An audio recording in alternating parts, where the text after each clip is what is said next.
Hello everyone. तो कैसे हैं आप सभी लोग।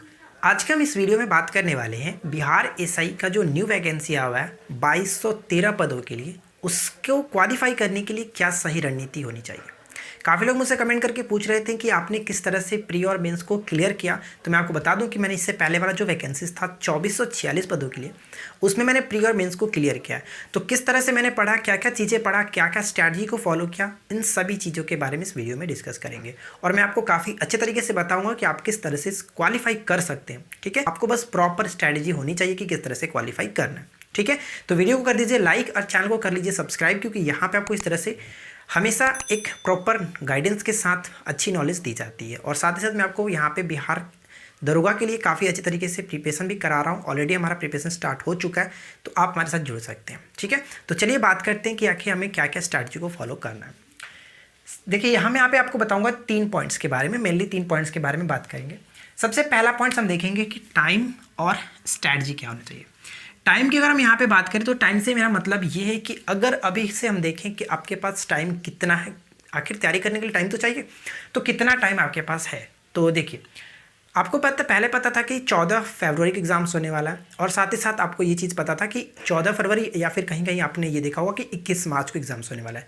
तो कल की अगर आपने इस न्यूज़ को पढ़ा होगा तो डेफिनेटली क्लियर हो गया होगा कि अभी आपका एग्जाम्स नहीं होने वाला है। इसमें साफ चीज़ लिखी गई है कि जो एग्ज़ाम्स होने वाला है प्री का, वो 2446 पद के लिए जो वैकेंसीज था इसका पीईटी के बाद ही होगा। ठीक है, पीईटी के बाद होगा। और आपने ये नोटिस किया होगा कि प्री और मेंस, यहाँ पे जो अगर मेंस की बात करें तो मेंस के रिजल्ट में साफ साफ 15 जनवरी को जो मेंस का रिजल्ट आया, इसमें साफ साफ मेंशन किया गया है कि जो पीईटी होने वाला है वो कब होने वाला है, तो मार्च और अप्रैल में संभावित है। तो क्लियरली ये बात है कि अभी आपका एग्जाम्स होगा नहीं। तो आपके पास अगर हम इस तरह से देखें, अभी हमारा है जनवरी। ठीक है, जनवरी आज है 19 जनवरी, और अगर हम देखें तो जनवरी से अगर मैं मार्च लेकर के चलूं कि मानते हैं कि अगर मार्च में एग्जाम्स होता भी है तो यहाँ पे आपके पास 2 महीना तो बनता ही बनता है। ठीक है, 2 माह आपके पास मिल जाते हैं काफ़ी अच्छे तरीके से प्रिपरेशन करने के लिए। अब मैं आपको यहाँ पे बताता हूँ कि मैं इस 2 महीने को, ठीक है, 2 माह को मैं 2 भागों में तोड़ता हूँ। ध्यान से समझिएगा किस तरह से आपको क्या क्या चीज़ें करनी है, मैं आपको अच्छे तरीके से समझाता हूँ। 2 माह को मैं 2 भागों में तोड़ देता हूँ। पहला भाग उनके लिए है जिनका इस बार रिजल्ट नहीं हो पाया, यानी कि उन्होंने काफ़ी अच्छी तरीके से प्रिपरेशन की थी लेकिन कहीं ना कहीं किसी कारण की वजह से उनका रिजल्ट नहीं हो पाया। ठीक है, तो उनके लिए ये पहला एक साइड में रखता हूँ। और तो मैं आपको बताऊंगा कि इस पहले साइड में आपको क्या करना है, यानी कि ये उनके लिए बात की जा रही है जिनका रिजल्ट नहीं हो पाया। उनकी तैयारी तो अच्छी थी लेकिन किसी ना किसी कारण की वजह से हो सकता है 2 से 4 नंबर के लिए उनका रिजल्ट नहीं हो पाया।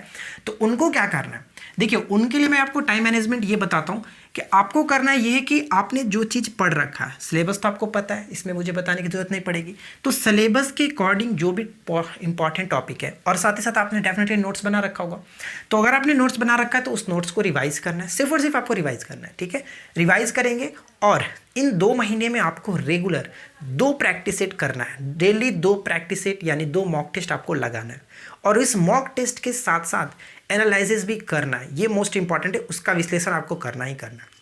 अब साथ ही साथ मैं आपको बताता हूँ कि ये जो दूसरा भाग था किसके लिए, ये जो दूसरा भाग है ये किसके लिए। तो मैं आपको बता दूं कि इस दूसरे भाग को मैंने उन लोगों के लिए रखा है जो नए सिरे से स्टार्ट करना चाहते हैं, यानी कि फर्स्ट टाइम उन्होंने वैकेंसी को फिल किया, या फिर हो सकता है कि वो स्टार्टिंग से तैयारी करना चाहते हैं।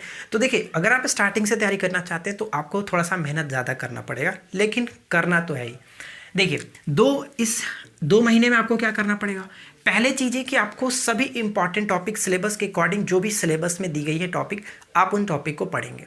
ठीक है, पढ़ेंगे साथ साथ आपको रिवाइज करने के लिए एक्स्ट्रा टाइम निकालना पड़ेगा, वो खुद आपको मैनेजमेंट करना पड़ेगा, क्योंकि आपको जब नए सिरे से स्टार्ट करेंगे तो इन 2 महीने से करीब 2 से ढाई महीने आपको मिलेंगे। तो इस 2 से ढाई महीने में आपको अच्छे तरीके से अपनी टाइम मैनेजमेंट करनी पड़ेगी।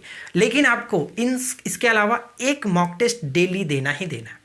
अब इस मॉक टेस्ट के साथ साथ जो भी आपके क्वेश्चंस गलती होते हैं उन क्वेश्चंस को आप एनालाइज कीजिए, और उसको अगर हो सके तो आप नोट बना करके उसके लिखेंगे। ठीक है, ज़रूर लिखेंगे। अगर आप एनालाइज नहीं करेंगे तो आपको मॉक टेस्ट देने का कोई भी फ़ायदा नहीं होगा, मैं आपको ये बताता हूँ। तो आप लोग मॉक टेस्ट ज़रूर दें। मॉक टेस्ट के साथ साथ अपनी जो भी गलतियाँ होती है, जिस टॉपिक में आपने गलती की उस टॉपिक को उठा करके एक बार पढ़िए। यही होता है आपको अच्छे से जो कि स्ट्रैटेजी होती है आपको करने की। ठीक है, अगर आप इसी को नहीं फॉलो करते हो तो यही होता है जो आप गलती करते हो। तो ये चीज़ें होती हैं, आपको करना है। तो आई होप कि ये बात आपने समझ लिया होगा कि टाइम और स्ट्रैटेजी आपको किस तरह से मेंटेन करना है। ये पॉइंट क्लियर हो गया। अब यहाँ पे हम बात करते हैं हमारा बुक्स के लिए। देखिए, प्री निकालने, सबसे पहले हम बात ही करते हैं कि प्री निकालने के लिए, प्री निकालने में आपको बुक्स के लिए कोई भी ज़्यादा झंझट नहीं लेना, बस 2 बुक पढ़िए। पहला मैं बुक सजेस्ट ये करूँगा कि आप लूसेंट को लीजिए, लूसेंट लीजिए और साथ ही साथ क्राउन बुक को भी उठा सकते हैं। दोनों में से कोई प्रॉब्लम नहीं है, ठीक है। तो अगर आप ज़्यादा इंटरेस्ट रखते हैं तो दोनों पढ़िए, कोई दिक्कत नहीं। और मैं आपको बोलूँगा कि आपने बहुत बार इसको पढ़ रखा होगा लूसेंट सब्जेक्टिव को, लेकिन लूसेंट सब्जेक्टिव को आप छोड़िए। लूसेंट सब्जेक्टिव को आप तब पढ़िए जब आप मॉक टेस्ट दे रहे हैं। मॉक टेस्ट में जो चीज़ें गलती हो रही है आप उसको देख सकते हैं, अगर लूसेंट में वो मिल जाती है तो ठीक है। लेकिन आप लूसेंट ऑब्जेक्टिव को पूरा ख़त्म कीजिए, टॉपिक वाइज हर चीज़ को पढ़ करके जितना हो सके, ठीक है। अगर आप इसने ख़त्म कर लिया, टाइम बचता है तो इसको भी कीजिए, या फिर अगर आपके पास ये नहीं है तो इसको ख़त्म कीजिए। दोनों में से कोई को ख़त्म कर सकते हैं, कोई प्रॉब्लम नहीं है, ठीक है। सेकंड बुक मैं ये सजेस्ट करूंगा सिर्फ और सिर्फ प्री के लिए, यार आप प्री के लिए ज़्यादा बुक आपको पढ़ने की कोई ज़रूरत नहीं है। सेकंड बुक आप ले सकते हो घटना चक्र, ठीक है। घटना चक्र आप किसी भी तरह से पढ़ सकते हो, या तो आप एक ही में जो सभी चीज़ें आती हैं उसको ले लीजिए, या फिर अलग अलग लेकर के घटना चक्र पढ़ सकते हैं। और हाँ, मैं आपको बताता हूँ आपको फोकस किन चीज़ों पर करना है। देखिए, घटना चक्र अगर आप अलग अलग भी लेना चाहते हैं तो आप हिस्ट्री ले सकते हैं, पॉलिटी ले सकते हैं, और एक जो कि ज्योग्राफी ले सकते हैं। इकोनॉमिक्स में आपको ज़्यादा टाइम नहीं लगाना है, ठीक है। ज़्यादा पढ़ने की ज़रूरत नहीं है, आप बस प्रैक्टिस करेंगे। जो मॉक टेस्ट आप लगाएंगे उसमें जो आपको इकोनॉमिक्स के क्वेश्चंस मिलेंगे उनको अगर आप हो सके तो एक जगह पे नोट डाउन कर लीजिएगा, आप उनको रिवाइज कर लीजिएगा। ज़्यादा टाइम नहीं लगाना है, पूरी अच्छे तरीके से डिटेल में नहीं पढ़ना है। उसमें कुछ टॉपिक्स होते हैं, आप उनको पढ़ लीजिएगा, मैं आपको एक्स्ट्रा टॉपिक वो बता दूंगा। तो आपको इकोनॉमिक्स पढ़ने में ज़्यादा टाइम वेस्ट नहीं करना है, ठीक है। ये बात समझ में आ गई। अब देखिए, तो मैंने बुक्स आपको 2 सजेस्ट की, इन 2 बुक्स को आपको बस पढ़ना है, ज़्यादा बुक्स के चक्कर में आप ना पढ़ें। और रही बात करंट अफेयर्स, तो करंट अफेयर्स के लिए आपको करना ये है कि आप किसी भी यूट्यूब चैनल को उठा लीजिए जो अच्छे तरीके से पढ़ाते हैं। और अब मैं आपको ये नहीं कहूँगा कि आप किसी एक को, मैं नाम नहीं लूँगा, आपको जो अच्छा लगे आप वहाँ से पढ़ सकते हो। फिलहाल मैं अपने चैनल पे ही बताता हूँ कि अगर मेरे चैनल से पढ़ना चाहते हैं तो मैं ऑलरेडी आपको करंट अफेयर्स प्रोवाइड करा रहा हूँ। और देखिए, मार्च में अगर एग्जाम्स होता है, मान करके चलते हैं, ऐसे तो एग्जाम्स मार्च में नहीं होने वाला, लेकिन हमारा जो स्ट्रैटेजी रहेगा, टारगेट रहेगा, वो मार्च तक का ही रहेगा, ठीक है। मार्च तक में आपको सारे सिलेबस, सारी चीज़ें को पढ़ लेना है। जो भी आप एक्स्ट्रा टाइम मिलेंगी आप उनको उसमें रिवाइज के लिए सिर्फ और सिर्फ रखना है, ठीक है। तो अगर मैं मानता हूँ कि अगर मार्च तक हमारा सिलेबस लेकर के चलते हैं तो मार्च से पहले, यानी कि मार्च तक जितने भी करंट अफेयर्स होते हैं, और आपको ये नहीं कहूँगा कि जनवरी 2019 से पढ़ना है, ऐसा नहीं, ठीक है। सॉरी, 19 नहीं, 2020 में, ऐसा नहीं कहूँगा। आपको सिर्फ और सिर्फ एग्जाम्स के मात्र 6 से 8 महीने पहले के करंट अफेयर्स को देखना है। यानी हम कह सकते हैं कि अगर मार्च में होता है, मार्च 2021 में अगर पेपर होता है, तो इससे पहले आप उठा लीजिए सितंबर, ठीक है। सितंबर 2020 से करंट अफेयर्स को पूरा रट डालिए, ठीक है। कहीं से भी करंट अफेयर्स मिले आप उनको ज़रूर पढ़ें, ठीक है। ये तो हो गई करंट अफेयर्स के साथ साथ 2 बुक मैंने एक्स्ट्रा बता दी, आप इसको पढ़ सकते हो। अब मैं आपको बताता हूँ कि मैंने कैसे प्रिपरेशन किया था, कि प्री और मेंस को मैंने क्लियर किया। अगर आप हमारे चैनल पे बहुत पहले से जुड़े हो तो आपको ये चीज़ पता होगा कि मैंने प्री के बारे में चैनल पे अपने बारे में कुछ भी नहीं बताया था, क्योंकि मैं अकेले जो स्टडी करता था तो मैंने यूट्यूब पे उस समय एक्टिव नहीं था, ठीक है। लेकिन जब मैंने प्री निकाला तो प्री निकालने के बाद ही मैंने देखा था यूट्यूब पे क्वेश्चंस किस तरह से कराए जा रहे हैं, तो बहुत ही घटिया टाइप का क्वेश्चन चल रहा था सारे यूट्यूब चैनल पे। तो मैंने ये चीज़ नोटिस कर लिया कि यार जो बच्चा प्री निकाल के आ रहा है वो क्या फिर से वही चीज़ पढ़ेगा मेंस के लिए भी, तो मेंस के लिए कुछ अलग स्ट्रैटेजी होनी चाहिए, क्वेश्चंस का लेवल भी कुछ अलग होना चाहिए, ठीक है। तो मैंने ये देखा कि क्वेश्चंस जिस टाइप से होने चाहिए थे मेंस में वैसा नहीं था। तो मैंने क्या किया कि अपने इस चैनल पे मेंस के लिए बहुत अच्छे क्वेश्चंस प्रोवाइड कराना स्टार्ट किया था। आपको पता होगा, और आपने हमारे चैनल पर बहुत पहले से जुड़ा होगा तो ये चीज़ आपको पता होगी। तो मैं क्या करता था, जो चीज़ मैं पढ़ता था वही चीज़ मैं यहाँ पे जो कि प्रोवाइड करता था। काफ़ी मेहनत मुझे करनी पड़ी थी, क्यों? क्योंकि आप सोच सकते हो कि पहले पढ़ना, उसके बाद वीडियो बनाना, वीडियो के लिए जो भी मटेरियल प्रोवाइड कराई जाती है उसको पहले पढ़ा जाता है, उसको अच्छे से गहन अध्ययन किया जाता है, उसके बाद ही वीडियो बनाया जाता है। तो आप ये कुछ सोच सकते हो कि मैंने कितना मेहनत किया होगा, ठीक है। तो आपको उतना करने की ज़रूरत नहीं पड़ेगी, सिर्फ और सिर्फ आप बुक्स को पढ़िए, जो मैंने आपको बताया उतना पढ़ लीजिए, ज़्यादा दिक्कत नहीं होगी। तो मैंने क्या किया था, सिर्फ और सिर्फ जो भी टॉपिक्स थी जो इंपॉर्टेंट मैं आपको भी बता रहा हूँ वही चीज़ें मैंने भी किया था।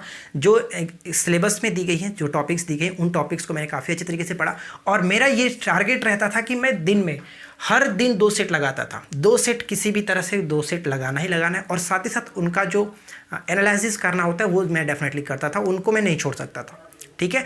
और साथ ही साथ मैं वीडियो भी बनाता था ताकि मेरे जो चैनल पे जो लोग जुड़े हुए हैं उनको भी कोई प्रॉब्लम ना हो। और मैंने ये बात किसी को भी नहीं बताई थी कि मैं खुद भी प्रिपरेशन कर रहा हूँ। मैंने सब चीज़ किया ताकि आपका भी क्लियर हो जाए और मेरा भी क्लियर हो जाए। तो मैंने हर तरफ से देख करके चला था। तो बस मैं आपको यही कहूँगा कि मैंने जो भी चीज़ बताई आपको, आप उसको फॉलो कीजिए।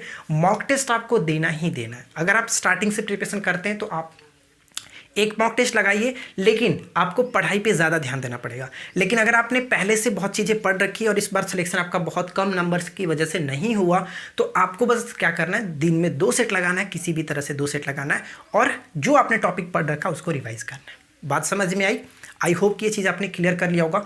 तो बस आपको यही चीज़ करना है जो मैंने आपको भी बताई।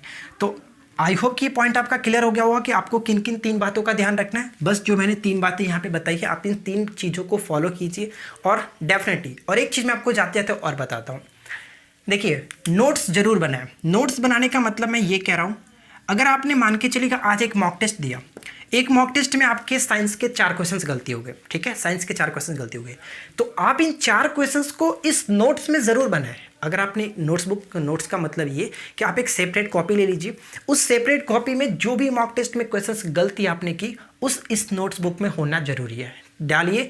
और एक चीज़ और, जब कल नेक्स्ट डे आप सेट बनाना स्टार्ट करते हैं, नेक्स्ट सेट जब स्टार्ट करते हैं, तो इस टॉपिक्स को इस टॉपिक्स को नहीं, जो भी क्वेश्चंस आपने इसमें नोट किया है उस क्वेश्चंस को एक बार जरूर पढ़िए।